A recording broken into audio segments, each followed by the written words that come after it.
This is Autoline Daily reporting on the global automotive industry. In a surprise development last night, FCA yanked its proposed deal to merge with Renault off the table. FCA blamed the French government for the collapse, and so did Renault. The French government wanted to delay any decision because it wanted Nissan to vote in favor of the merger. Instead, Nissan was going to abstain, so the government wanted more time, or at least that's what the story is. No doubt we're going to learn more details. There's no question that Renault wanted the deal to go through, and no wonder. It was a sweet deal for Renault.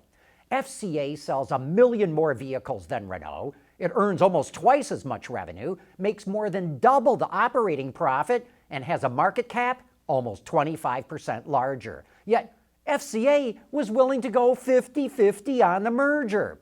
Who knows if the deal is dead, but Renault knows that a sweet deal just slipped right through its fingers. Meanwhile, there's more news at FCA. Reed Bigland, the head of sales for FCA North America, just filed a whistleblower lawsuit against his employer. A couple of years ago, FCA was accused of faking some of its sales reports. It was sued by one of its dealers, and the U.S. Justice Department launched an investigation. The Detroit News reports that Bigland cooperated with the feds and that FCA retaliated against him for cooperating by withholding $1.8 million in compensation. In fact, FCA is reportedly using that compensation to pay fines to the Justice Department. What an ugly situation, and we gotta believe this is not going to end well for anybody.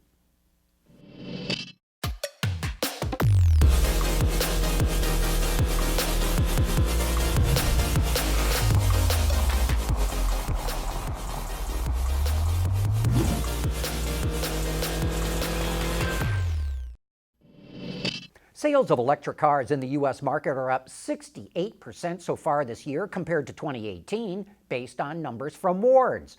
But compared to April, sales in May fell by more than 12%. Most of the credit for the year-over-year increase goes to Tesla, and so does the month-over-month drop. A year ago, Tesla still wasn't making its production goal of assembling 5,000 Model 3s a week, so we're still comparing sales this year to a relatively weak number from last year, which accounts for the strong percentage increase.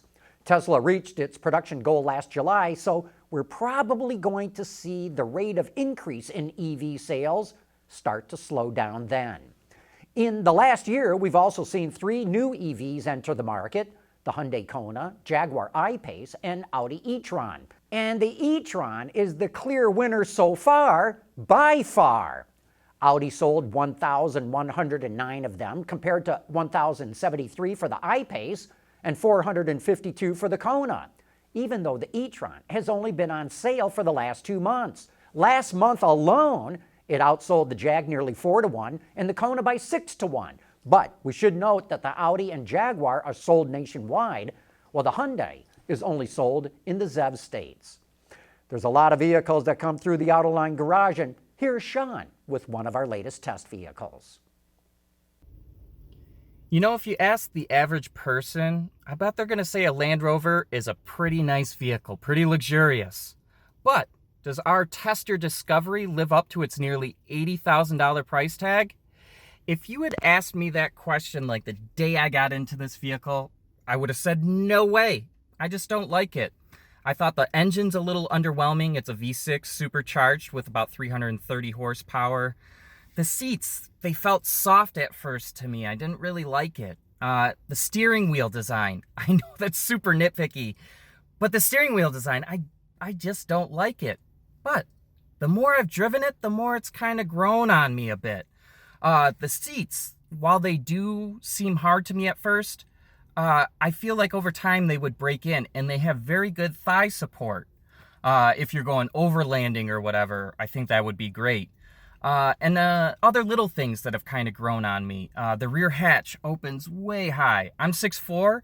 I barely have to duck for the thing, so it's really nice to not have to worry about smashing my head on something. And then another little thing that's I really like, the cup holders. Underneath of the cup holder tray is like a hidden compartment. I don't know, I just love hidden compartments. And there's even a hidden compartment, maybe not completely hidden, it has an open button by it, but a hidden compartment behind the HVAC controls as well. So while at first I thought 80 grand was way, way, way too much for this vehicle, but over time, it started to grow on me.